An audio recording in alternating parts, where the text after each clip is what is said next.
them to be in a World Cup semi-final, even as the French are used to being here. Can it be the breakout day for Lamine Yamal? Can it be the latest special day for Kylian Mbappe?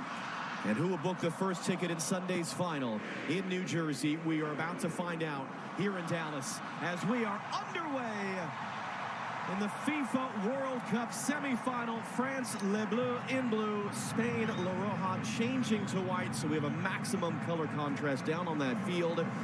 And really, is anyone betting against France, making what would be a third straight World Cup final appearance? They have won every game at this tournament. They have outscored their opponents 16-2. Put simply, they have been an unstoppable force. So what happens now? They're facing the immovable object. Spain have allowed just one goal in their 6 games here. They, like France, have not trailed. They have beaten the French each of the last 2 years. They indeed are the European champions. And so who exactly would bet against Spain? Doing it again, beating France and making the World Cup final for just the second time in their history. How do we expect this game to look, and how different can it be than maybe what we saw in the quarterfinals that were indoors here today? Yeah, I loved the chess match analogy that Zlatan used in the pregame, and you saw that there. Mike Magnan with possession slowed the game down, just having a look at the way in which Spain are going to try to press this French team when they're in possession. As you know, and you heard it many times throughout the pregame, Spain like the ball. They will keep the ball. The French are also comfortable playing without the ball. They're a very dynamic, quick team on the counterattack. And I think that's what's going to be seen in this game. It remains to be seen is at what tempo do the Spanish want the game played at with the ball. I think they want a lower tempo. I don't think they want trying to really open up against this French team in scenarios like this where maybe you turn the ball over and France come to life in the attacking part of the field. But very fascinating game on both sides.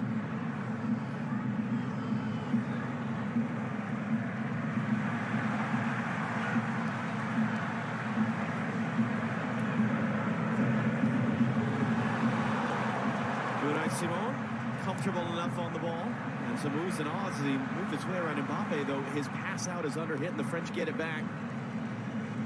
And you see the results that France have put up in this tournament. And really, the biggest drama they faced is a couple of games where it stretched into the second half and they didn't yet have the lead. It's been a bit different for Spain.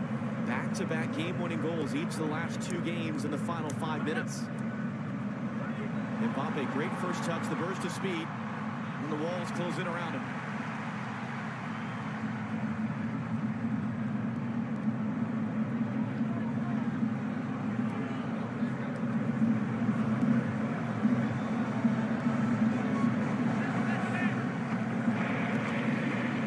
Keys always for Spain is trying to take control of that part of the field, the middle of the field. They really overload it.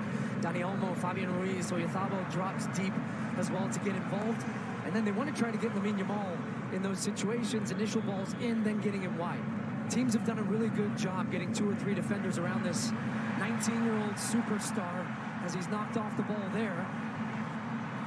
By the way, 19 in 1 day. He had his birthday yesterday, Lamine Yamal, as Rabiot was there to take him off at a moment ago.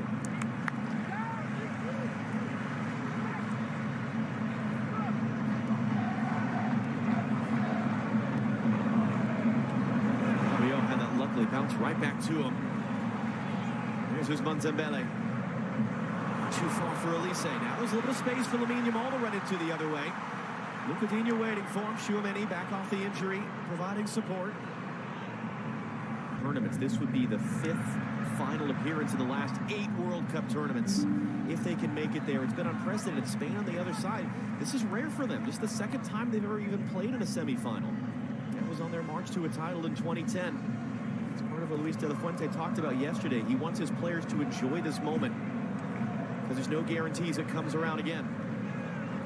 That was a good example there of a part of the game we don't talk as often about with Spain, but that they're really good at, which is, sure, they're great with the ball. They're going to spread you out. But when they turn that ball over, how quickly they look to get numbers around the ball and win it back. It's a real strength. They want to keep you and suffocating you in their half with the ball. It's part of why they've only allowed 1 goal at this tournament. Had their record shutout streak ended against Belgium in the last round. Alex Baena on the ball right here said a big part of how you defend against France and their tough attackers just don't give them the ball in opportunities like this, but it's his giveaway that's led to this. Digne going to roll it forward for Barcola. Pedro Porro goes in aggressively, doesn't win the tackle, and it's going to be in behind France, first corner of the game. And the first look at a counterattack from the French. So really good defensive structure.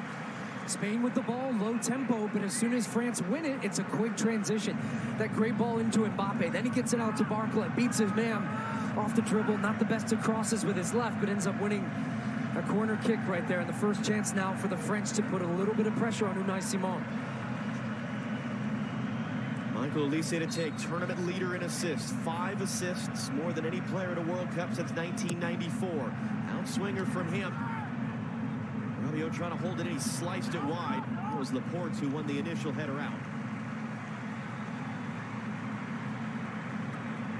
Didier Deschamps, this could well be his final game in charge of France. He's had the job for 12 years.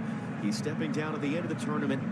It's been a strange tournament for him. You have that hanging over you, and then his mom passes away in the group stage. He went home for her funeral at one point, and he was trying to put pressure a little bit on Spain yesterday, saying they are the favorites in this game, and Luis de la Fuente sort of laughed and batted it away.